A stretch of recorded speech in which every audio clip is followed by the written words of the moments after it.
नमो लोये सौहरिहन्ताणं नमो लोये सौहृदानं नमो लोये सौभागिर्यानं नमो लोये सौज्यायानं नमो लोये सौत्रिकावती सावनं ओंकारमिन्दु संयुक्त नित्यं ध्यायन्ति योगिनः कामदमोक्षदं चैव ओंकाराय नमो नमः मङ्गलं भगवान् मङ्गलं गौतमोऽग्नि मङ्गलं कुन्कुण्डारि विजेन्द्रमोसुमङ्गलं नमः समयसाराय स्वानुभूत्या चकास्ते स्वभावाय भवाय सर्वाः कृपावनिदाता।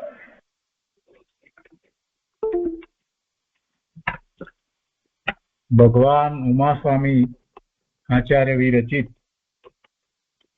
મોક્ષશાસ્ત્ર અર્થાત તત્વાસૂત્ર અને પૂજ્યપાદ સ્વામી રચિત તત્વાસૂત્રની ટીકા સર્વાર્થસિદ્ધિ તથા રામજીભાઈ દ્વારા સંકલિત બીજી ટીકાઓનું સંકલન એ સહિત આપણે તત્વાસૂત્રનો સ્વાધ્યાય કરી રહ્યા છીએ. તત્વાસૂત્રના સ્વાધ્યાયમાં આપણે ત્રીજા અધિકારના 28મા સૂત્ર સુધી સ્વાધ્યાય કર્યો છે. હવે આજે આગળ લઈએ તે પુનરાવર્તન કરીએ અને પછી આગળ લઈએ છીએ. 28મા સૂત્રમાં એમ કહ્યું કે ભરત અને ઐરાવત સિવાયના બીજા ક્ષેત્રો એક જ અવસ્થામાં રહે છે અને તેમાં કાળનું પરિવર્તન હોતું નથી. આ સામાન્ય ઉલ્લેખ કરી અને વાત કરવામાં આવી કે ભરત ક્ષેત્ર અને ઐરાવત ક્ષેત્રો 5 ભરત ક્ષેત્ર છે, 5 ઐરાવત ક્ષેત્ર છે. ત્યાં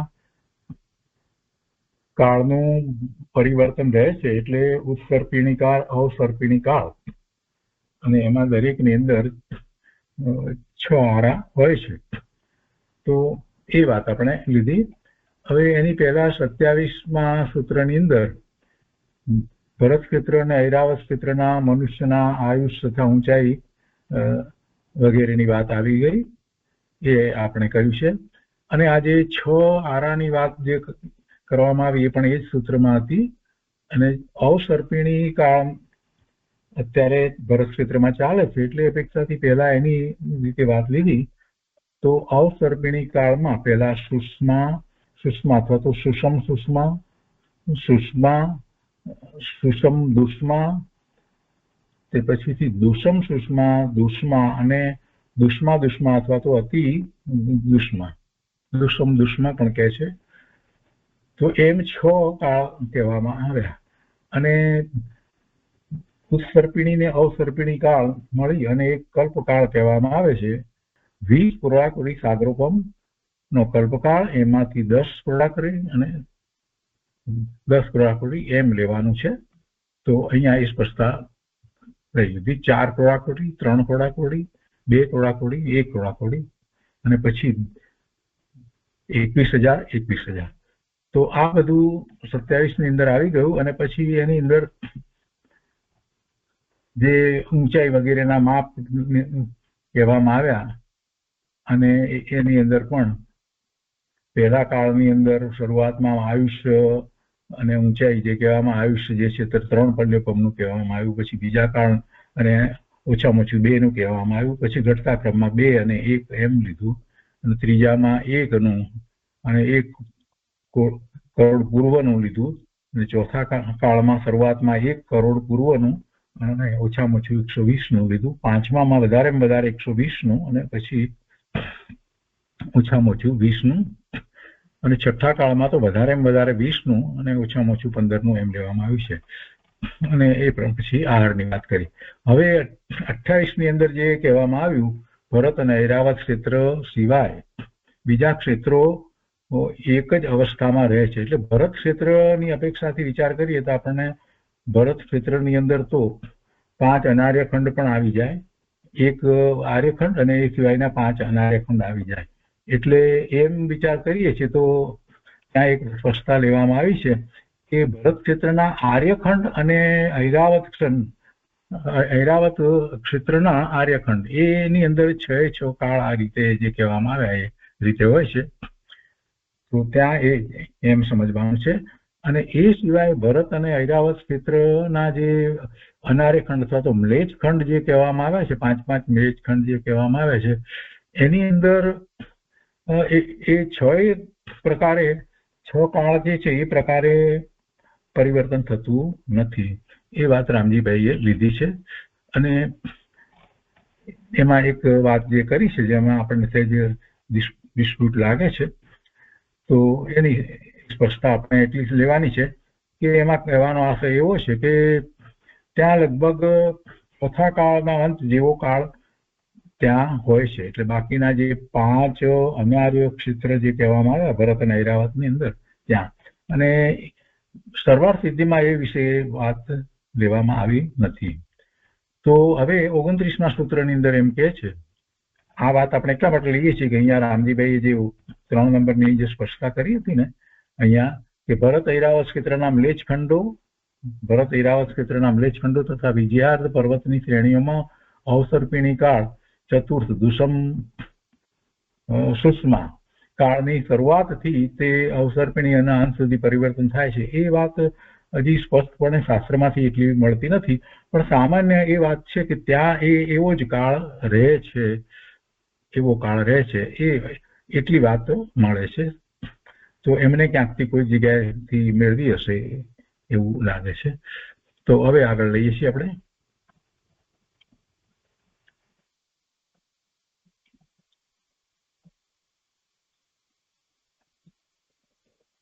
ઓગણત્રીસમાં કહે છે કે હેમવતક વગેરે ક્ષેત્રોમાં આયુષ્ય તો 1 2 3 પલ્યોપમ સ્થિતયો હેમવતક હરિવર્ષક દેવકુરુ વર્તા. એટલે હેમવતક હરિવર્ષક, હરિ લખ્યું છે પણ હરિવર્ષક, અને વિદેહ ક્ષેત્રમાં આવેલ દેવકુરુના મનુષ્યો તિર્યંચો ક્રમથી 1 પલ્ય 2 પલ્ય અને 3 પલ્યના આયુષ્યવાળા હોય છે. જો અહીંયા દક્ષિણની વાત લીધી છે, ભરત ક્ષેત્રને અડીને જે છે તે હેમવત પર્વત છે, ને એને પછીનું જે હેમ ક્ષેત્ર જે છે તે એના પછીનું જે ક્ષેત્ર આવે છે તે હરિવર્ષ ક્ષેત્ર છે. તો એમ 3 ક્ષેત્રો આપણે દક્ષિણમાં લઈએ છીએ અને પછી મધ્યની અંદર મહાવિદેહ ક્ષેત્ર લઈએ છીએ. તો એમાં હેમવત ક્ષેત્ર અને હરિવત ક્ષેત્ર જે છે એ, અને વિદેહ ક્ષેત્રની અંદર દક્ષિણમાં દેવકુરુ છે, ઉત્તરમાં ઉત્તરકુરુ ક્ષેત્ર છે. તો પહેલા દક્ષિણની વાત લીધી છે એટલે આ 3 લીધા છે, હેમવત, હરિવત અને વિદેહ ક્ષેત્રનો દેવકુરુમાં. એમાં મનુષ્યો તિર્યંચો ક્રમથી એટલે હેમવતની અંદર 1 પલ્ય, હરિવતની અંદર 2 પલ્ય, અને વિદેહ ક્ષેત્રમાં નહીં પરંતુ વિદેહ ક્ષેત્રના દેવકુરુમાં મનુષ્યનો આયુષ્ય 3 પલ્યના હોય છે. જેમ ઉપર જતા જઈએ તેમ આયુષ્ય વધતા જાય છે. એટલે ચિત્રમાં જે અહીંયા બતાવવામાં આવ્યું છે, તો એમાં એ રીતે સમજવાનું છે કે અહીંયા હેમવત ક્ષેત્ર છે, પછી હરિવત ક્ષેત્ર છે, અને પછી મહાવિદેહ ક્ષેત્રનું આ દેવકુરુ ક્ષેત્ર જે કહેવામાં આવ્યું છે તે, એમાં ક્રમે એ રીતે આયુષ્ય વધારે થતા જાય છે. એટલે 1 પલ્ય, 2 પલ્ય અને 3 પલ્યનું અહીંયા છે. પણ મહાવિદેહ ક્ષેત્રમાં 3 પલ્યનું છે એમ નહીં, મહાવિદેહ ક્ષેત્રનો જે દેવકુરુ છે એમાં એટલું છે. અને એ જ પ્રમાણે અહીંયા જે કહેવામાં આવ્યું એ પ્રમાણે ઉત્તરમાં પણ સમજી લેવાનું. તો એની વાત આગળ આવે છે.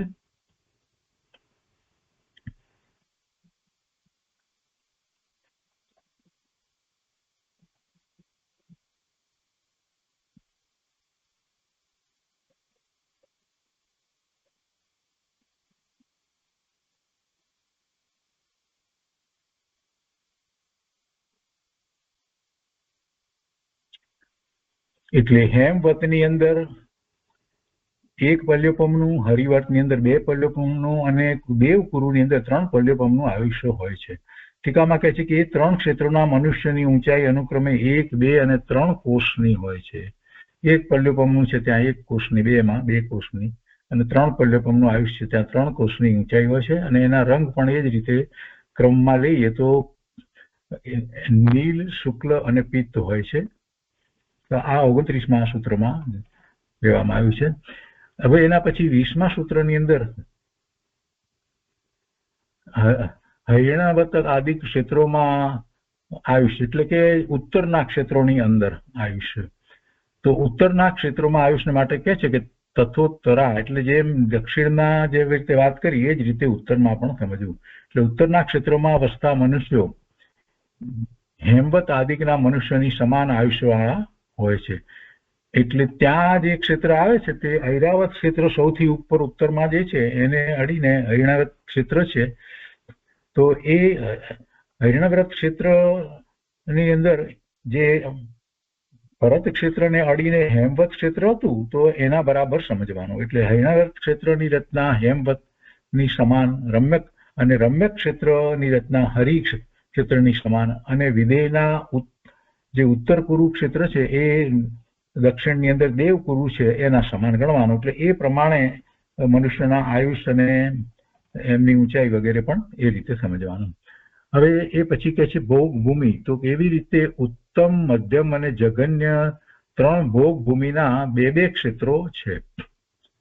આ જ ભોગ ભૂમિ અહીંયા જે કહેવામાં આવી છે, આ ભોગ ભૂમિ અહીંયા કે છે કે ભોગ ભૂમિના 2 ક્ષેત્રો છે. જંબુ દ્વીપમાં એટલે 6 ભોગ ભૂમિઓ, અને 6 ભોગ ભૂમિ અહીંયા જંબુ દ્વીપમાં કઈ, અહીંયા 3 જગ્યાએ જે ઉપર નીચે 3 જગ્યાએ જે કહેવામાં આવ્યા એ ભોગ ભૂમિ છે.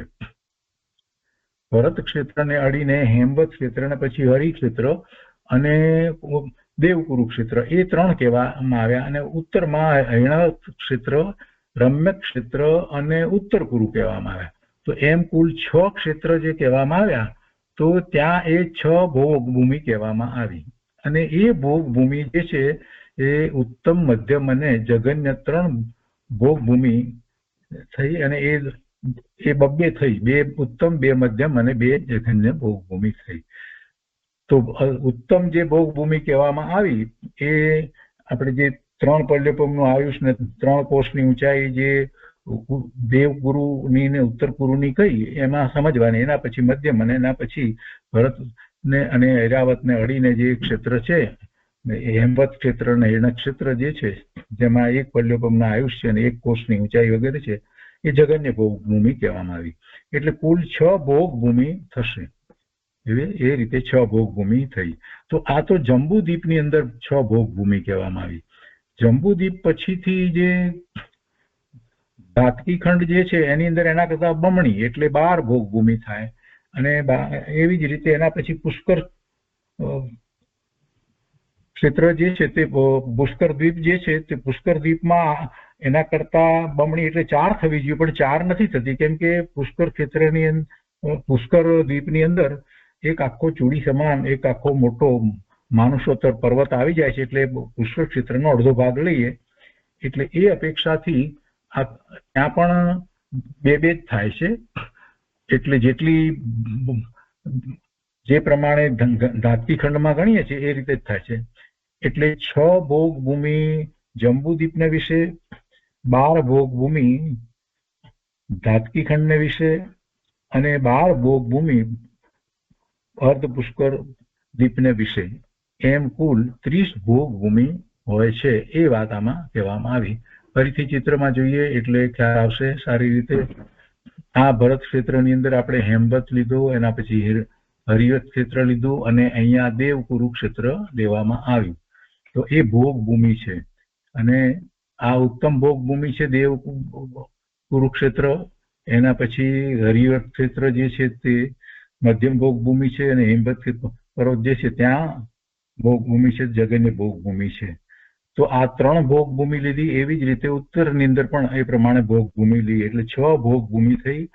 પછી આ લવણ સમુદ્ર પછીથી જે ધાતકી ખંડનો વિસ્તાર છે એમાં જે જંબુદ્વીપમાં હતી એના કરતા બમણી, એટલે 2 ભરત છે, 2 ઐરાવત છે, બધું 2 છે. તો એ પ્રમાણે ભોગ ભૂમિ પણ એ રીતે ત્યાં સમજવાની છે. એટલે અહીંયા 12 ભોગ ભૂમિ થશે, અને એના કરતા બમણી અહીંયા પુષ્કર દ્વીપમાં થવી જોઈએ. પણ પુષ્કર દ્વીપમાં આખો એક સળંગ આ જે માનુષોત્તર પર્વત આવે છે એટલે એના 2 ભાગ પડી જાય છે. એટલે માનુષોત્તર પર્વતમાં અંદરની તરફનો ભાગ જે છે તો ત્યાં પછી 2 જ, એટલે કે જેમ ધાતી ખંડની અંદર છે એ જ પ્રમાણે એમાં બમણું જ હોય છે, એટલે અહીંયા પણ 12 ભોગ ભૂમિ કહેવામાં આવી. તો 12, 12 અને 6 એટલે 30 ભોગ ભૂમિ આ રીતે ગણવામાં આવી છે. હવે ત્યાર પછીથી વિદેહ ક્ષેત્રમાં આયુષ્ય. તો અહીંયા કહે છે કે વિદેહ ક્ષેત્રમાં મનુષ્ય અને તિર્યંકનું આયુષ્ય સંખ્યાત વર્ષનું હોય છે. વિદેહ ક્ષેત્રની અંદર સંખ્યાત વર્ષનું હોય છે. વિદેહ ક્ષેત્રમાં ઊંચાઈ 500 ધનુષ્ય અને આયુષ્ય 1 કરોડ પૂર્વનું હોય છે. વિદેહ ક્ષેત્રમાં વધારે આયુષ્ય 1 કરોડ પૂર્વનું જે કહ્યું છે તો શ્રીમંદર પ્રભુનું 1 કરોડ વર્ષનું આયુષ્ય 1 કરોડ પૂર્વનું આયુષ્ય છે. 1 કરોડ પૂર્વનું આયુષ્ય છે. 1 પૂર્વ એટલે 70,56,000 કરોડ. એની પાછળ કરોડના મીંડા મૂકી દેવાના. 70,56,000 લખી અને એની પાછળ બીજા 7 મીંડા કરોડના મૂકી દેવાના, એટલે 70,56,000 કરોડ એટલે 1 પૂર્વ થાય. અને એવા 1 કરોડ પૂર્વનું આયુષ્ય ભગવાનનું છે, શ્રીમંદર પ્રભુનું છે. એટલે વધુમાં વધુ આયુષ્ય એટલું ત્યાં વિદેહ ક્ષેત્રમાં હોય છે. 500 ધનુષ્યની એમની દેહની અવગાહના હોય છે. 500 ધનુષ્ય. હવે એ વિદેહ ક્ષેત્ર વિશે એટલી વાત કરી. ત્યાર પછીથી એટલે અહીંયા વિદેહેષુ સંખ્યે કાળા એટલે વિદેહ ક્ષેત્રમાં આયુષ જે છે એ મનુષ્યનું અને તિર્યંકનું આયુષ સંખ્યાત વર્ષનું છે. એટલે આ સંખ્યામાં આવે છે. પૂર્વ જે છે એ સંખ્યામાં આવે છે. પલ્યોપમ સંખ્યામાં આવી શકતું નથી. પલ્યોપમ અને પૂર્વની અંદર ગોટાળો ન કરવો. પૂર્વ એટલે 1 પૂર્વ એ એમાં સંખ્યામાં ગણી શકાય છે. 1 પૂર્વનો અર્થ થાય છે 70,56,000 કરોડ. એટલે એ 70,56,000 લખી અને પછી પાછળ બીજા 7 મીંડા ઉમેરીએ કરોડના, તો એ સંખ્યા થાય છે.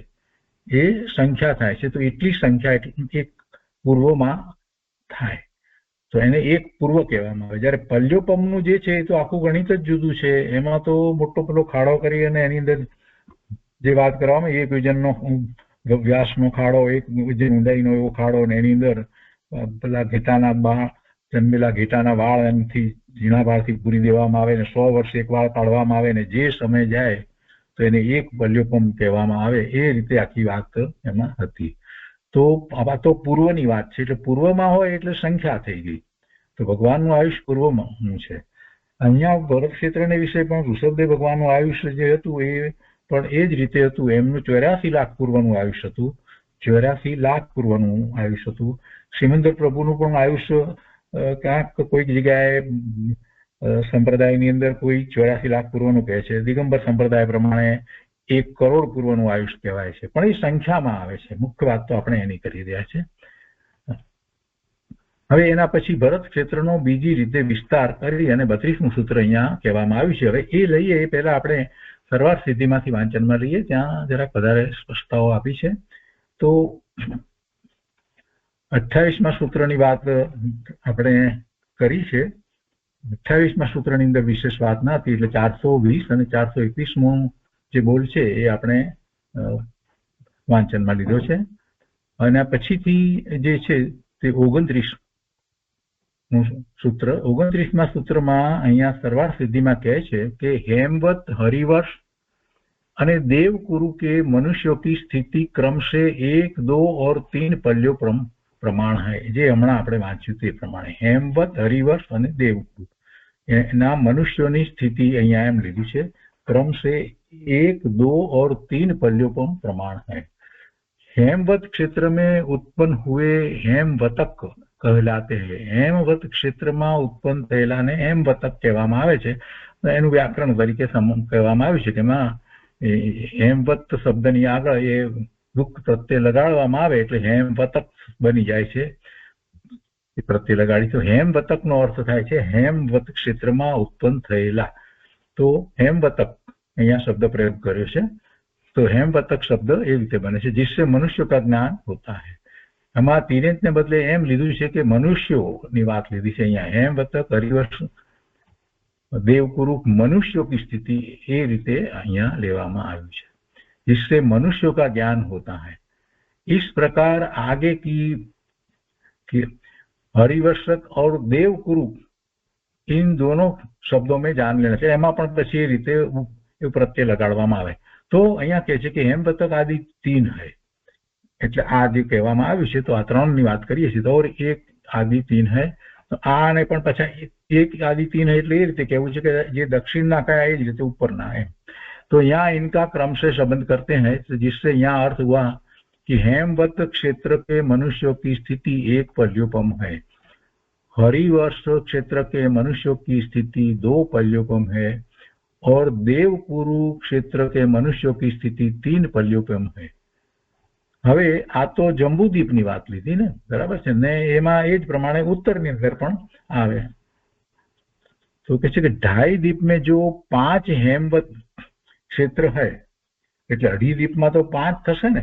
આ તો જંબુદ્વીપની અંદર 1 हेमवत થયું જે છે, તો 2 हेमवत પછી ધાતકી ખંડની અંદર થાય અને 2 हेमवत જે છે તે પુષ્કર દ્વીપની અંદર થાય, તો એમ કુલ 5 हेमवत થયા। એટલે એ રીતે લે છે। તો અઢી દ્વીપમાં 5 हेमवत ક્ષેત્ર છે। ઉનમે સદા આ 5 हेमवत ક્ષેત્રની અંદર કયો કાળ રહે એ હવે અહીંયા સ્પષ્ટ કર્યું છે। જે આપણો પ્રશ્ન છે એમાં થોડુંક સમજવા જેવું છે। તો 5 हेमवत ક્ષેત્ર જે કહેવામાં આવ્યા, 5 हेमवत ક્ષેત્ર એટલે 1 हेमवत ક્ષેત્ર જંબુદ્વીપમાં, ધાતકી ખંડમાં 2 हेमवत ક્ષેત્ર અને પુષ્કર દ્વીપની અંદર 2 हेमवत ક્ષેત્ર, એમ 5 हेमवत ક્ષેત્ર જે કહેવામાં આવ્યા। તો એને માટે અહીંયા સ્પષ્ટતા કરતા કહે છે કે ढाई द्वीप में जो 5 हेमवत क्षेत्र है उसमें सदा सुषम दुष्मा काल है। सुषम दुष्मा काल એટલે ત્રીજો કાળ થાય છે। સુષમ દુષ્મા કાળ એટલે ત્રીજો કાળ, જે આપણે અસર્પિણી કાળની અપેક્ષાથી લઈએ તો એ ત્રીજો કાળ થાય। પહેલો સુષ્મા થાય, એના પછી સુષમ કાળ થતો સુષ્મા કાળ થાય અને ત્યાર પછીથી સુષમ દુષ્મા કાળ એટલે ત્રીજો કાળ હોય। ત્રીજો કાળ એટલે ढाई द्वीप में 5 हेमवत क्षेत्र है, उनमें सदा सुषम दुष्मा काळ है એટલે અવસર્પિણી કાળની અપેક્ષાથી ત્રીજો કાળ। તો અવસર્પિણી કાળમાં સૌથી પહેલો કાળ જે છે તે સુષ્મા છે, બીજો કાળ છે તે સુષ્મા છે અને ત્રીજો કાળ જે છે તે સુષ્મા દુષ્મા અથવા તો સુષમ દુષ્મા છે। તો ત્રીજો કાળ હોય છે ક્યાં? હેમવત ક્ષેત્રમાં। અને હેમવત ક્ષેત્ર ક્યાં આવ્યું એ આપણે જાણીએ છીએ કે ભરત ક્ષેત્રને અડીને જે પહેલું ક્ષેત્ર જે છે તે હેમવત છે। હવે આગળ અહીંયા કહે છે કે વહાં મનુષ્યો की आयु 1 पर्युपम है, બરાબર છે। શરીરની ઊંચાઈ 2000 ધનુષ્ય હોય છે। 1 पर्युपम મનુષ્યનું આયુષ્ય 1 पर्युपम અને શરીરની ઊંચાઈ 2000 ધનુષ્ય હોય છે। અને એમનો આહાર તો ઉનકા આહાર 1 दिन के अंतराल से होता है, 1 દિવસ છોડીને હોય છે, એકાંતરે આહાર એ લે છે। અને શરીરનો રંગ એનો નીલ છે, નીલ કમલ કે સમાન શરીરનો રંગ છે। હવે એના પછી જે છે હેમવત પછી હરિવર્ષ નામનું ક્ષેત્ર, તો એ હરિવર્ષ ક્ષેત્ર પણ એ જ રીતે અઢી દ્વીપની અંદર 5 થશે, એ પણ કુલ 5 થશે। તો હરિવર્ષ નામના ક્ષેત્રમાં ત્યાં સદા સુષ્મા કાળ હોય, એટલે અવસર્પિણીની અપેક્ષાએ જોઈએ તો આ બીજો કાળ હોય। ત્યાં હેમવતની અંદર ત્રીજો કાળ કયો, અહીંયા સુષ્મા કાળ કયો, એટલે हरिवर्ष नाम के क्षेत्रों में सदा सुषमा काल है। वहां लोगों की आयु पेला में 1 थी तो यहाँ 2 पर्युपम है और शरीर की ऊंचाई 2000 सागरोपम थी, अहियां 4000 धनुष्य है। शरीर की ऊंचाई त्या 2000 धनुष्य थी, अहियां 4000 धनुष्य है, एटले हेमवत करता बमणुं कहेवामां आव्युं। अने उनका आहार 2 दिन के अंतराल से होता है। पेला में 1 दिवसना अंतराल थी हतुं हेमवत में, अहींया हरिवर्षनी अंदर 2 दिवसना अंतराल थी होय छे। अने शरीरनो रंग त्यां नीलकमल जेवो रंग हतो, अहींया रंग शंख के समान सफेद है। तो आ हरिवर्ष क्षेत्रनी वात करी। हवे देवगुरुनी वात करे छे। देवगुरु क्षेत्र पण केटला थशे? 5 थशे। जंबूद्वीपने विषे जे महाविद्य क्षेत्र छे एने अडीने जे छे त्यां ए देवगुरु छे। एक देवगुरु त्यां कहेवामां 5 देवगुरु जे छे ते एवी रीते, એટલે जंबूद्वीपमां 1 छे, પછી ધાતકી ખંડમાં 2 થશે અને સાતકી ખંડ પછીથી પુષ્કર દ્વીપની અંદર ડે થશે એટલે 5 દેવકુરુ થશે. तो 5 देवकुरु नाम के क्षेत्र में सदा सुषम सुषमा काल है. એમાં અવસર્પિણીની અપેક્ષાથી જોઈએ તો સૌથી પહેલો કાળ હોય છે. હેમવતની અંદર અવસર્પિણીની અપેક્ષાથી આપણે જોયું તો એ પ્રમાણે સુષમ દુષ્મા એટલે ત્રીજો કાળ થયો, હરિવર્ષની અંદર બીજો કાળ, અને અહીંયા દેવકુરુની અંદર હંમેશા પહેલો કાળ અવસર્પિણીની અપેક્ષાથી જોઈએ તો શ્રેષ્ઠ કાળ સુષમ સુષ્મા કાળ હોય છે. અને અહીંયા મનુષ્યનું આયુષ્ય જે છે 3 પલ્યોપમનું છે અને શરીરની ઊંચાઈ 6000 ધનુષ્ય છે. પેલાની 2000 હતી, પછી 4000 હતી અને અહીંયા 6000 ધનુષ્યની ઊંચાઈ છે. અને એમનો भोजन उनका भोजन 3 दिन के अंतराल से होता है. હેમવતની અંદર એકાત્રે હતું, પછી હિમવર્ષની અંદર 2 દિવસના આંતરે હતું અને અહીંયા 3 દિવસના આંતરે હોય છે. તો આ 15 જે છે એ કયા, એવી જ રીતે ઉત્તરમાં પણ 15 સમજી લઈએ એટલે કુલ 30 થાય અને એ 30 ને ભોગભૂમિ કહેવામાં આવી છે. અને આપણને આ ખ્યાલ પણ આવે છે કે જે ભરત ક્ષેત્રને અડીને હોય અથવા તો ઐરાવત ક્ષેત્રને અડીને હોય એ ભોગભૂમિ જે જગન્ય હોય એના પછી મધ્યમ હોય, અને પછી જે મહાવિદ્ય ક્ષેત્રને અડીને દેવકુરુ ને ઉત્તર કુરુ જે કહેવામાં આવ્યા. જો દેવકુરુ અને દક્ષિણ કુરુ એમ નથી કહ્યા, દેવકુરુ ઉત્તર કુરુ અને દક્ષિણ કુરુ એમ નથી કહ્યા, પણ ઉત્તર કુરુ અને દેવકુરુ એમ કહેવામાં આવે છે. કે દક્ષિણમાં જે છે તે દેવકુરુ છે, દક્ષિણમાં જે કહેવામાં આવ્યું છે તે દેવકુરુ કહેવામાં આવ્યું છે. અહીંયા એ વાતને ખ્યાલમાં રાખવાની છે. અહીંયા દેવ કુરુક્ષેત્ર અહીંયા કહેવામાં આવ્યું છે અને ઉત્તરમાં જે છે તેને ઉત્તર કુરુક્ષેત્ર કહેવામાં આવ્યું છે, અહીંયા ઉત્તર કુરુક્ષેત્ર કહેવામાં આવ્યું છે. તો અહીંયા આ રીતે આપણે 5 5 5 એ પ્રમાણે 3 3 માટે એ લીધા. તો ઉપરથી પણ એ જ રીતે 5 5 5 એ રીતે સમજવાનું છે. તો આગળ સરવાળ સિદ્ધિની અંદર કહે છે અહીંયા કે એમને 3 દિવસના અંતરાળથી, એટલે જે દેવકુરુ છે એ જ રીતે ઉત્તર કુરુ જે છે તો એની અંદર એ લોકોના શરીરનો રંગ જે છે એ સોનેરી હોય છે, રંગ સોને કે સમાન હોય છે અને એના 3 દિવસના અંતરાળથી એમને આહાર હોય છે. अभी कहते हैं कि उत्तर दिशावर्ती क्षेत्रों में क्या अवस्था है इसके बतलाने के लिए अब आगे का सूत्र कहते हैं. तो ये दक्षिण थी એ જ રીતે દક્ષિણની સમાન જ હોય છે. તો 30મા सूत्रમાં એ કહ્યું કે दक्षिण के समान उत्तर में है. એટલે जिस प्रकार दक्षिण के क्षेत्रों का व्याख्यान किया है उसी प्रकार उत्तर के क्षेत्रों का जानना चाहिए. હૈરણવ્રત એટલે જે ઐરાવતની એકદમ નજીક છે અને અહીંયા ભરતની નજીક જે હેમ છે એવી રીતે હૈરણવ્રત ક્ષેત્ર જે છે क्षेत्रों के मनुष्यों की सब बातें हेमवत मनुष्यों के समान है. रम्य क्षेत्र જે એ એના મનુષ્યોની બધી વાત જે છે તે હરિવર્ષ પ્રમાણે છે અને દેવ કુરુક્ષેત્રના મનુષ્યોની જે વાત છે એ પ્રમાણે ઉત્તર કુરુક્ષેત્રનો છે. એના પછીથી 31મું સૂત્ર માટે અહીંયા કહે છે કે 5 विदेहों में क्या स्थिति है इसके बतलाने के लिए आगे का सूत्र कहते हैं. तो विदेहों में संख्यात वर्ष की आयुष वाले मनुष्य होते हैं. ये આપણે લીધું. સંખ્યાત વર્ષનું આયુષ હોય છે, વધારેમાં વધારે 1 કરોડ પૂર્વનો આયુષ. સિમંદર પ્રભુનું 1 કરોડ પૂર્વનો આયુષ છે.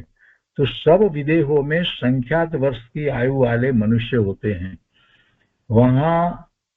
वहां सुषम दुष्मा काल के अंत के समान काल अवस्थित है.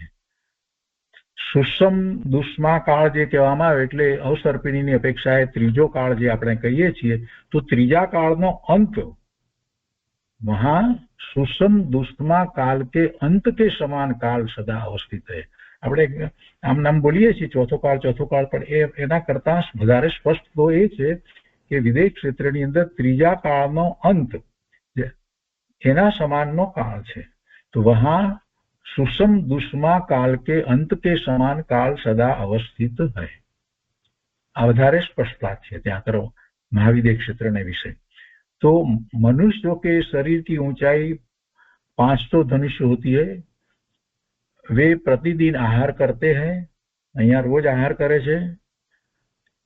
એની ભોગભૂમિમાં એવું ન હતું, અહીંયા રોજ આહાર કરે છે મનુષ્યો. આ તો કર્મભૂમિ છે. વિદેહ ક્ષેત્ર છે એ કર્મભૂમિ છે, ભરત ક્ષેત્ર છે એ પણ કર્મભૂમિ છે, ઐરાવત ક્ષેત્ર છે એ પણ કર્મભૂમિ છે. અને કર્મભૂમિમાંથી જ જીવો મુક્તિને પ્રાપ્ત કરે છે, પુરુષાર્થ કરી અને મુક્તિને પ્રાપ્ત કરે છે. અને કર્મભૂમિ છે ત્યાં જ તીર્થંકર થાય છે. તીર્થંકર કેવળી એ બધું ત્યાં જ હોય. તો અહીંયા કહે છે કે અહીંયા હંમેશા ત્રીજા કાળનો અંત સમાન કાળ હોય છે ત્યાં વિદેહ ક્ષેત્રની અંદર. मनुष्यों के शरीर की ऊंचाई 500 धनुष होती है, वे प्रतिदिन आहार करते हैं, उनकी उत्कृष्ट आयु 1 पूर्व कोटि वर्ष प्रमाण और जघन्य आयु अंतर मुहूर्त प्रमाण है. 1 करोड़ વર્ષનું ઉત્તમ આયુ ભગવાનનું છે, શ્રીમંત પ્રભુનું 1 કરોડ પૂર્વનું, અને જગન્ય આયુ અંતર્મુહૂર્ત. એટલે તો अंतर्मुहूर्तना तो આપણે अर्थ जानिए છીએ. અહીંયા કહે છે કે इसके संबंध में एक गाथा कही जाती है, तो एक पूर्व कोटि का प्रमाण 70 लाख करोड़ और 56,000 करोड़ वर्ष जानना चाहिए. 1 लाख 70 लाख, 70 એટલે 70 થાય. અહીંયા હિન્દીમાં 70 છે. 70 એટલે 17 નહીં, પણ 70 70 છે. 17 ને 17 કહેવામાં આવે છે હિન્દીમાં. તો 17 લાખનો અર્થ થાય છે 70 લાખ. 70 લાખ 56,000 करोड़ वर्ष એટલે 1 पूर्व થાય. भरत क्षेत्र का विस्तार पहले कहा है, अब प्रकारांतर से उसका ज्ञान कराने के लिए आगे का सूत्र कहते हैं. भरत क्षेत्रનો વિસ્તાર અહીંયા હવે એની વાત 32મા સૂત્રમાં કહે છે. તો એ આપણે આગળ અહીંયા પહેલા વાંચનમાં લઈએ અને પછીથી ત્યાં સંકલનમાં વાંચીએ. અહીંયા ભરત ક્ષેત્રના વિસ્તાર માટે કહે છે કે વિસ્તાર જંબુદ્વીપ કા 190वा ભાગ है. એ આપણે અગાઉ પણ વાત આવી ગઈ છે. જંબુદ્વીપનો જે વિસ્તાર જે કહેવામાં આવ્યો 1 લાખ યોજન જંબુદ્વીપનો વિસ્તાર છે. 1 લાખ યોજન જંબુદ્વીપનો વિસ્તાર છે. પછી જંબુદ્વીપ પછીથી જે સમુદ્ર આવે એનો 2 લાખ યોજન વિસ્તાર થાય. લવણ સમુદ્રનો વિસ્તાર 2 લાખ યોજન થાય. અને એના પછી જે દ્વીપ આવે, ધાતકી ખંડ આવે, તો એનો 4 લાખ યોજન વિસ્તાર થાય. એનો 4 લાખ યોજન વિસ્તાર થાય. એના પછી સમુદ્ર આવે એનો 8 લાખ, એના પછી દ્વીપ આવે એટલે પુષ્કર દ્વીપ જે છે એનો 16 લાખ થાય. પણ પુષ્કર દ્વીપના 2 ભાગ પડી જાય છે એટલે પછી છેવટે મનુષ્ય જે ભાગમાં રહે છે અડધા પુષ્કર દ્વીપના, એ પછી 8 લાખ જ થાય છે. તો અહીંયા કહે છે कि भरत क्षेत्र का विस्तार जम्बूद्वीप का 190वां भाग 190वां भाग है. 1 लाख योजन प्रमाण जम्बूद्वीप के विस्तार के 190 भाग करने पर 190 થી એને ભાગવામાં આવે તો કેટલો આવે એ આંકડો પણ આપણને ખબર છે, પહેલા આવી ગયો છે. તો કે છે કે ભાગ હોતા है वो विस्तार એટલે કેટલો થાય છે તો 526 પૂર્ણાંક, અહીંયા હિન્દીમાં એમ કહેવાય 526 સહી और 6/19 એટલે 6/19 છે. 526.619 યોજન એટલા યોજન થાય છે. 526.619 પૂર્ણાંક થાય છે. કેમ કે 1 લાખ યોજન જે છે એને 190 થી ભાગતા આટલો આંકડો આવે છે. હવે કહે છે કે જો પહેલે जम्बूद्वीप आए हैं उसके चारों और एक वेदिका है. આ વેદિકાની વાત અત્યારે લીધી છે પણ વધારે એનો વિસ્તાર કર્યો નથી. જંબુદ્વીપ જે કહેવામાં આવ્યો એની ચારો तरफ एक वेदिका है અને એ પછીથી લવણ સમુદ્ર શરૂ થાય છે. तो इसके बाद लवण समुद्र है जिसका विस्तार 2 लाख योजन है. इसके बाद धातकी खंड द्वीप है जिसका विस्तार 4 लाख योजन है. और अब इसमें क्षेत्र आदि की संख्या का ज्ञान कराने के लिए आगे का सूत्र कहते हैं. પછી હવે ધાતકી ખંડની અંદર ક્ષેત્ર અને પર્વત આદિ કેવી રીતે હોય છે એ જંબુદ્વીપથી બમણા હોય છે. જંબુદ્વીપમાં જે છે એના કરતા બમણા હોય છે એમ પછી 33મા સૂત્રની અંદર એ કહેવામાં આવ્યું છે. અને એનો વિસ્તાર અહીંયા ઘણો લીધો છે. એ વિસ્તાર આપણે પછીથી વાંચીએ. 32મા સૂત્રની વાત પહેલા સંકલનમાંથી લઈએ છીએ. તો અહીંયા કહે છે કે ભરત ક્ષેત્રનો બીજી રીતે વિસ્તાર. ભરત ક્ષેત્રનો વિસ્તાર જંબુદ્વીપના 190માં ભાગ જેટલો છે. 24મા સૂત્રમાં ભરત ક્ષેત્રનો વિસ્તાર બતાવ્યો છે તેમાં અને આમાં કાંઈ ફેર નથી, માત્ર કથનનો પ્રકાર જુદો છે. 1,00,000 ભાગ કરીએ અને વિસ્તાર કરીએ તો 526.619 યોજન થાય છે. પછી 33મા સૂત્રમાં કહે છે કે ધાતકી ખંડનું વર્ણન એમ લીધું છે ને અહીંયા સૂત્ર 32મું આ રીતે છે. ભરતસ્ય વિષ્ટકમ્મો જંબુદ્વીપસ્ય 90 ભાગ, એ 32મું છે. તેના પછી 33મું સૂત્રમાં જે છે તે દીર્ઘ ઘાતકી ખંડે એટલે ઘાતકી ખંડનું બમણું છે એમ કેવું છે, જંબુદ્વીપ કરતા બમણું એમ એના અનુસંધાનમાં વાત ચાલે છે. એટલે તો એમાં કહે છે કે ધાતકી ખંડ નામના બીજા દ્વીપમાં ક્ષેત્ર, કુલાચલ એટલે પર્વતો, મેરુ, પછી નદી, પેલી ગંગા ને સિંધુ નદીની વાત કરી હતી એ બધું વગેરે બધા પદાર્થોની રચના જંબુદ્વીપથી બમણી છે, નથી બમણી થાય છે. ટીકામાં કહે છે કે ધાતકી ખંડ લવણ સમુદ્રને ઘેરે છે, અર્થાત લવણ સમુદ્રને ફરતો ધાતકી ખંડ છે. તેનો વિસ્તાર 4 લાખ યોજન છે. તેના ઉત્તર પૂર્વ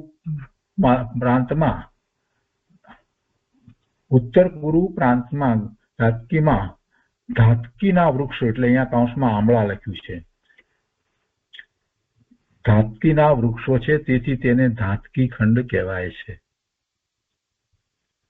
એના પછી પુષ્કર દ્વીપનું વર્ણન લે છે અને 34માં તો પુષ્કરાર્ધેચ એટલે પુષ્કર દ્વીપ જે છે એનું પણ એના કરતા બમણું ચ મૂકે એટલે એ ક્રમમાં વાત આવે છે. એટલા માટે તેમાં અર્થ થાય છે કે પુષ્કરાર્ધ અર્ધ કયો છે અહીંયા. પુષ્કર દ્વીપ આખું નામ તો પુષ્કર દ્વીપ છે પણ એનો અડધો ભાગ એટલા માટે લેવામાં આવે છે કે પેલો મોટો જે પર્વતમાળા જે છે માનુસોત્તર પર્વત એ આખો સળંગ જે છે એને લીધે થઈ અને આમ અહીંયા દક્ષિણમાં જે જોઈએ તો કાલોદી સમુદ્ર પછી આ જે પુષ્કર દ્વીપ જે છે એમાં આ વચ્ચે અહીંયા આ પર્વતમાળા જે આખી બોર્ડર જે દેખાડી છે એ પર્વતમાળા માનુસોત્તર પર્વત છે ને એના પછી પણ એ જે છે પુષ્કર દ્વીપ જ છે.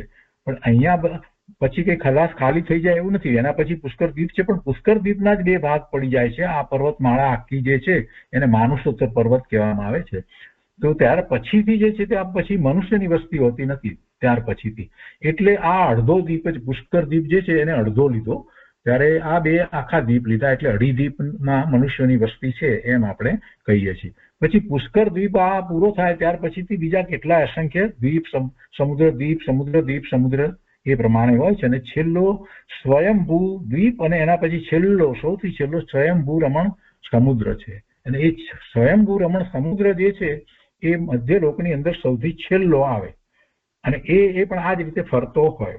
એટલે એ છેલ્લો જે સ્વયંભૂ રમણ સમુદ્ર જે છે એની અંદર પણ મોટા મોટા મચ્છ છે અને એનો વિસ્તાર આપણે સમજીએ કે આ બમણા કરતા કેટલો મોટો છે. તો ત્યાં ગુરુદેવે એ વાત કરી છે કે એમાં તો કે બહુ મોટા મગર મચ્છો છે, લાખ યોજનના કે એવી 1000 યોજનના એવા 1000 યોજનના મચ્છ હોય છે.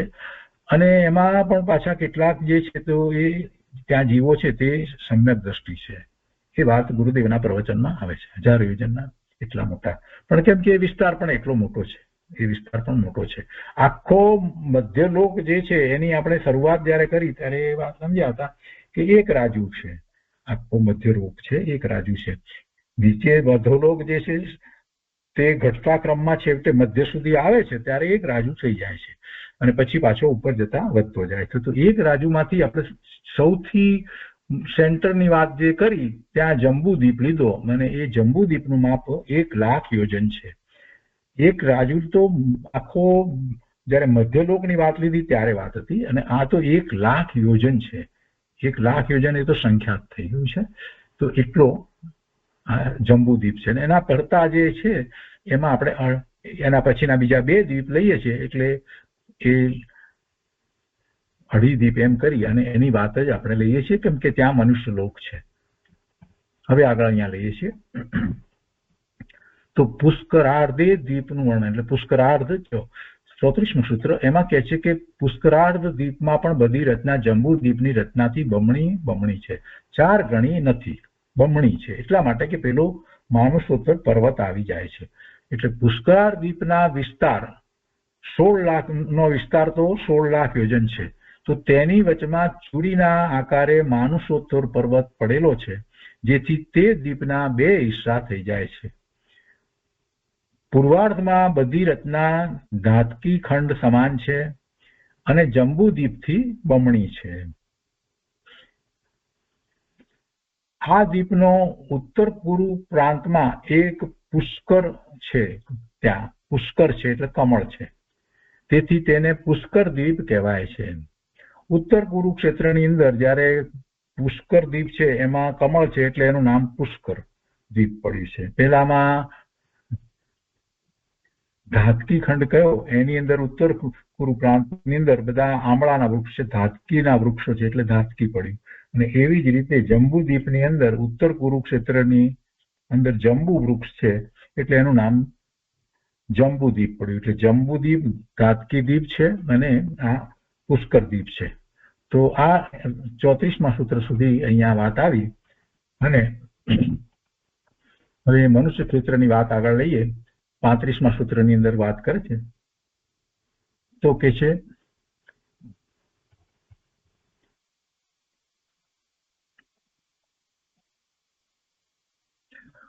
ભ્રાંગ માનુષોત્તરા મનુષ્યા, એટલે માનુષોત્તર પર્વત સુધી એટલે કે અઢી દીપમાં જ મનુષ્યો હોય છે. માનુષોત્તર પર્વતથી આગળ રિદ્ધિધારી મુનીશ્વર કે વિદ્યાધરો પણ જઈ શકતા નથી. માનુષોત્તર પર્વતથી પછી આગળ રિદ્ધિધારી મુનિ હોય એ પણ નથી જઈ શકતા કે વિદ્યાધરો પણ જઈ શકતા નથી. તો જઈ શકે છે કોણ? તો છે કે દેવો જઈ શકે છે, ત્યાં દેવો જઈ શકે છે. અહીંયા ટીકાની અંદર કહે છે કે જંબુદીપ, લવણ સમુદ્ર, ધાતકી ખંડ, કાલોદી સમુદ્ર અને પુષ્કર દ્વીપનો અડધો ભાગ પુષ્કરાર્ધ એ ક્ષેત્ર અઢી દ્વીપ છે અને તેનો વિસ્તાર 45 લાખ યોજન છે. બીજી વાત, કેવળ સમુદ્રઘાત અને મારણાંતિક સમુદ્રઘાતના પ્રસંગ સિવાય મનુષ્યના આત્મપ્રદેશો અઢી દ્વીપ બહાર જઈ શકે નહીં. સમુદ્રઘાત વખતે, કેવળી સમુદ્રઘાત આપણે જાણીએ છીએ એ વખતે, અને બીજું એ અહીંયા મારણાંતિક સમુદ્રઘાત જે છે એટલે જે જીવ ત્યાં જવાનો છે એની બહાર જે જવાનો છે, કેમ કે મનુષ્ય સિવાય તિર્યકમાં જઈ શકે છે ને, તો એ પહેલા મરણ પહેલા એવો મારણાંતિક સમુદ્રઘાત કરે છે. તો એ વખતે અને કેવળી સમુદ્રઘાત વખતે મનુષ્યના આત્મપ્રદેશો એ અઢી દ્વીપની બહાર જઈ શકે છે. એ સિવાય મનુષ્ય ત્યાં જઈ શકતા નથી. ભલે ગમે તેટલી એને લબ્ધિ પ્રાપ્ત થઈ હોય પણ એ મુનિરાજ પણ ત્યાં જઈ શકતા નથી કે વિદ્યાધરો પણ જઈ શકતા નથી. હવે આગળ અહીંયા કહે છે, આગળ ચાલતા 8મો નંદીશ્વર દ્વીપ છે. આગળ ચાલતા એટલે 8મો લીધો. અહીંયા તો આપણે પહેલા 3ની વાત લીધી, પુષ્કર દ્વીપની વાત લીધી જે છે. પછી કે છે કે 8મો નંદીશ્વર દ્વીપ છે, તેમાં 4 દિશામાં 4 અંજનગીરી પર્વત, 16 દધીમુખ પર્વત અને 32 રતિકર પર્વત છે. તે ઉપર મધ્ય ભાગમાં જીન મંદિરો છે. નંદીશ્વર દ્વીપમાં એવા 52 જીન મંદિરો છે. અને 12મો કુંડલવર દ્વીપ છે, તેમાં 4 દિશાના મળી અને 4 જીન મંદિરો છે. 13મો રુચકવર નામનો દ્વીપ છે, તેની વચમાં રૂચક નામનો પર્વત છે. તે પર્વત ઉપર 4 દિશામાં થઈ અને 4 જીન મંદિરો છે. ત્યાં દેવો જીન પૂજા માટે જાય છે અને એ પર્વત ઉપર અનેક કૂટ છે, તેમાં અનેક દેવીના નિવાસ છે અને તે દેવીઓ તીર્થંકર પ્રભુના ગર્ભ અને જન્મ કલ્યાણમાં પ્રભુના માતાની અનેક પ્રકારની સેવા કરે છે. એટલે દેવો ત્યાં જાય છે. દેવો ત્યાં જીન મંદિર વગેરે છે. હરિદ્વીપની બહાર જીન મંદિર પણ છે, પ્રતિમા છે, શાશ્વત પ્રતિમાઓ છે, અને દેવો ત્યાં જાય છે, પૂજન કરે છે, અને ત્યાં દેવીઓના વાસ પણ છે. આ બધી વાત અહીંયા એક સાથે લઈ લીધી છે. બીજા દ્વીપો માટેની વાત અહીંયા લેવામાં આવી છે. પછી મનુષ્યના ભેદની વાત 36 ની અંદર આવે છે, આર્ય અને મિલિતના. તો એ પહેલા આપણે સર્વાર્થ સિદ્ધિમાંથી જરા વાંચનમાં લઈએ.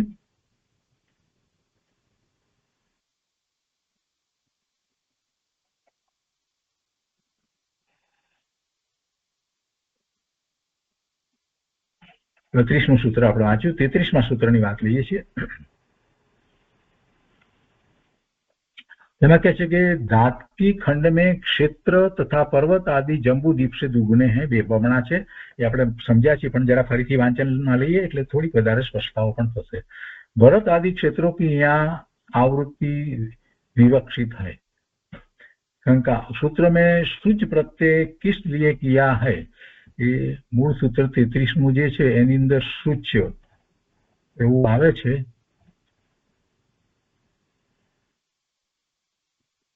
નથી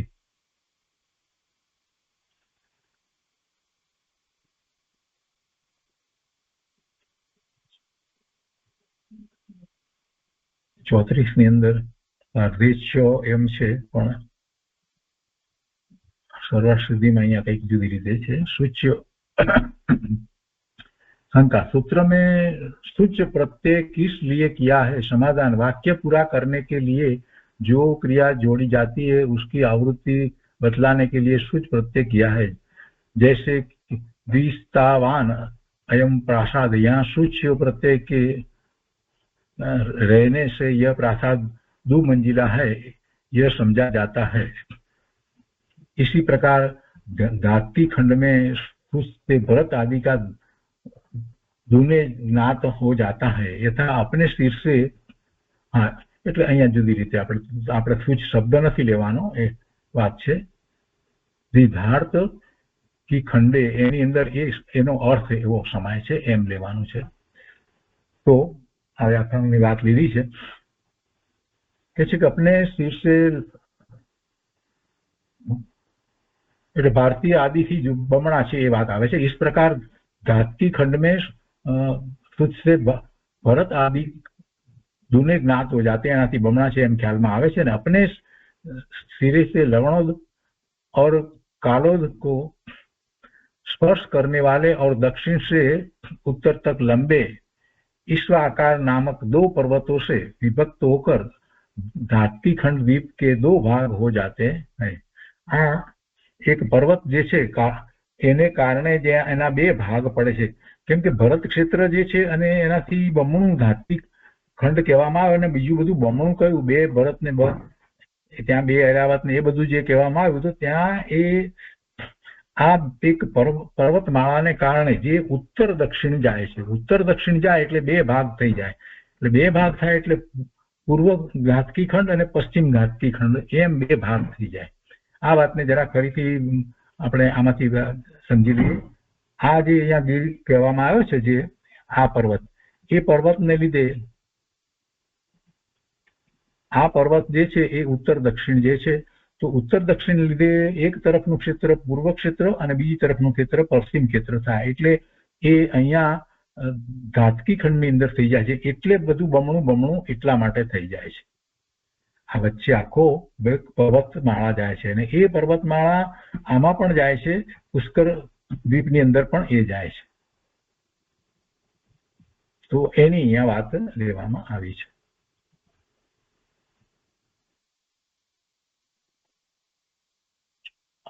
એટલે કહે છે કે अपने सिरे से लवणोद और कालोद को स्पर्श करने वाले, એટલે લવણ સમુદ્ર અને કાલોદ સમુદ્રને સ્પર્શ કરવા વાળા અને દક્ષિણથી ઉત્તર તરફ જતા લંબા ईश्व आकार नामक 2 पर्वतों से विभक्त होकर धात्की खंड द्वीप के 2 भाग हो जाते हैं, पूर्व धात्की खंड और पश्चिम धात्की खंड.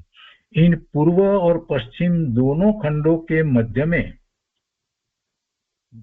पूर्व અને પશ્ચિમ એ બંને માં કે જેના ખંડોના મધ્યમાં દો મંદર अर्थात मेरू पर्वत है एनी अंदर पण पाछा मेरू पर्वत छे।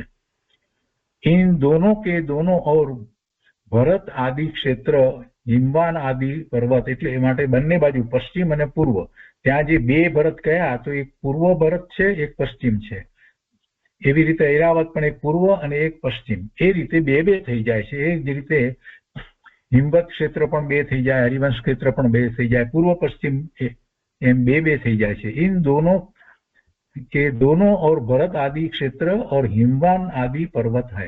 इस प्रकार दो भरत दो हिमवान इत्यादि रूप से जम्बू द्वीप से धातकी खंड द्वीप में दूनी संख्या जानी जाती है। એટલે એ રીતે બમણી જે જંબુ દ્વીપ કરતા બમણા કયા અને એમાં બે બે થઈ જાય। બમણા તો ખરા વિસ્તાર ને બધી વાત જે લીધી પણ વિસ્તાર અપેક્ષા તો એમાં 4 ગણો થાય કેમ કે વચ્ચે સમુદ્ર જે છે એ બમણો છે તો પણ એમાં જે ક્ષેત્રો જે છે એ અપેક્ષા એ બમણા થાય એને પૂર્વ પશ્ચિમ બે प्रकार कही सकाय। जम्बू द्वीप में हिमवान आदि पर्वतों का जो विस्तार है वो धातकी खंड द्वीप में हिमवान आदि पर्वतों का उससे दुगुना विस्तार है અને એ પર્વતોનો વિસ્તાર પણ બમણો છે। પછી એક ઉદાહરણ આપીને વાતને જરાક સમજાવી છે કે चक्के में जिस प्रकार आरे होते हैं उसी प्रकार ये पर्वत क्षेत्रों के मध्य में अवस्थित है और चक्के में छिद्रों का जो आकार होता है इस प्रकार क्षेत्रों का वही आकार चक्र जेम वच्चे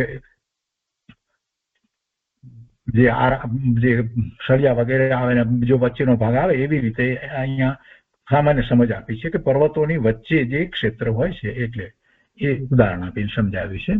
तो अहींया कहे छे कि जम्बू द्वीप में जहां जम्बू वृक्ष स्थित है એટલે કે उत्तर कुरुक्षेत्र में जम्बू वृक्ष छे एवी ज रीते धातकी खंड में परिवार वृक्षों के साथ वहां धातकी वृक्ष स्थित है और इसके संबंध से द्वीप का नाम धातकी खंड प्रसिद्ध है। इसको घेरे हुए कालोदी समुद्र है बराबर। एना पछी जिसका घाट जैसा ऐसा मालूम होता है कि उसे टाँकी से काट दिया हो और जिसका विस्तार 8 लाख योजन है। तो कालोद को घेरे हुए पुष्कर द्वीप है जिसका विस्तार 16 लाख योजन है। द्वीप और समुद्र का उत्तरोत्तर जिस प्रकार दूना दूना बमणा बमणा विस्तार कहवामां आवे छे उसी प्रकार यहाँ धातकी खंड द्वीप के क्षेत्र आदि की संख्या दूनी प्राप्त होती है। अतः विशेष निश्चय करने के लिए आगे का सूत्र कहते हैं। પછી पुष्कर क्षेत्र ની વાત કરવામાં આવી છે। पुष्करार्ध में उतने ही क्षेत्र और पर्वत है। यहाँ द्वि इस पद की अनुवृत्ति होती है। द्वि शंका કરીને કહે છે प्रश्न करे छे कि द्वि इस पद की किसकी अपेक्षा अनुवृत्ति होय तो कि जम्बू द्वीप के भरत आदि क्षेत्र और हिमवान आदि पर्वतों की अपेक्षा द्वि इस पद की अनुवृत्ति है એટલે એને અનુસરીને બમણા બમણા કરવાનો એમ કહેવાનો આખો આશય છે। यह कैसे समझा जाता है तो कि व्याख्यान से जिस प्रकार धातकी खंड द्वीप में हिमवान आदि का विस्तार कहा है उसी प्रकार पुष्करार्ध में पुष्कर द्वीपना अर्धा भाग में हिमवान आदि का विस्तार बमणा दूना बताया है। नाम वे ही है एमा नाम एना एज छे बधा अने दो ईश्वा आकार और दो मंदर पर्वत पहले के समान जानना चाहिए। जहां पर जम्बू द्वीप में जम्बू वृक्ष है पुष्कर द्वीप में वहां अपने परिवार वृक्षों के साथ पुष्कर द्वीप है। इसीलिए इस द्वीप का नाम पुष्कर द्वीप यह नाम रूढ़ हुआ है। इस द्वीप को पुष्करार्ध यह संज्ञा कैसे प्राप्त हुई तो कि पुष्करार्ध अर्ध केम कहेवामां आव्युं तो कि मानुषोत्तर पर्वत के कारण इस द्वीप के 2 भाग हो गए अथवा आधे द्वीप को पुष्करार्ध अर्ध यह संज्ञा प्राप्त हुई।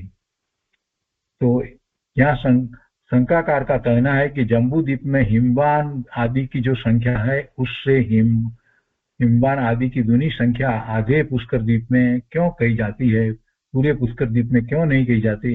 अब इस शंका का समाधान करने के लिए आगे का सूत्र कहते हैं कि પછી આ માનુષોત્તર પર્વત છે એટલા માટે જ એ ત્યાં પણ 4 ગણી નથી થતી પણ બમણી સંખ્યા જ થાય છે। જંબુ દ્વીપ કરતા બધું બમણું કેમ કહેવામાં આવ્યું છે કેમ કે ત્યાં અડધો ભાગ તો નીકળી ગયો, માનસરોવર પર્વતની પછીનો જે ભાગ છે એ નથી, એટલા માટે. તો એ માનસરોવર પર્વત 35મા સૂત્રમાં એના વિશે વાત કરે છે. માનસરોવર પર્વત કે પહેલે તક ही મનુષ્ય है, એ 35મા સૂત્રમાં એની વાત કરે છે. એ હવે આપણે આવતા સ્વાધ્યાયમાં એ વિસ્તાર લઈશું. આજે બહુ સારી રીતે આપણે સમજ્યા છીએ. ફરીથી એક વખત પુનરાવર્તન કરી લઈએ એટલે બરાબર બધાના ખ્યાલમાં આવી જાય. જંબુદ્વીપનું શરૂ કરી અને અહીંયા નીચેના ભાગનો આપણે પહેલા વિચાર કરીએ છીએ. તો આ લવણ સમુદ્ર છે, એની ઉપર જે છે આ હિમવત પર્વત સુધી જે છે તે ભરત ક્ષેત્ર છે. હિમવતની ઉપર જે છે તે હરિવર્ત ક્ષેત્ર આવે છે અને પછી અહીંયા વિદેય ક્ષેત્ર આવે છે. વિદેય ક્ષેત્રમાં સૌથી પહેલા નીચે દેવગુરુ ક્ષેત્ર છે અને આ લવણ સમુદ્ર એના પછી જે છે તે ધાતકી ખંડ આવે છે અને ધાતકી ખંડના 2 ભાગ અહીંયા આ પર્વતમાળાને લીધે પડે છે. ત્યાર પછીથી કાલોધી સમુદ્ર છે. કાલોધી સમુદ્ર છે એના પછી પુષ્કર દ્વીપ આવે છે અને પુષ્કર દ્વીપના પણ એ જ રીતે 2 ભાગ પડી જાય છે. પણ પુષ્કર દ્વીપના પહેલા 2 ભાગ તો આ પર્વતમાળાને લીધે પડી જાય છે. એટલે આ જે પૂર્વનો ભાગ છે એ ભાગ જ લેવાનો છે. એટલે અહીંયા પૂર્વ અને પશ્ચિમ એમ ધાતકી ખંડ અને પુષ્કર દ્વીપની અંદર પૂર્વ પશ્ચિમ એમ કહેવામાં આવે છે. એટલે કુલ બધા ક્ષેત્રની અપેક્ષાએ લઈએ તો મહાવિદેય ક્ષેત્ર વગેરે, ભરત ક્ષેત્ર વગેરેની અપેક્ષાએ લઈએ તો બધા 5 ક્ષેત્ર થાય છે. આ આપણને સમજાયું.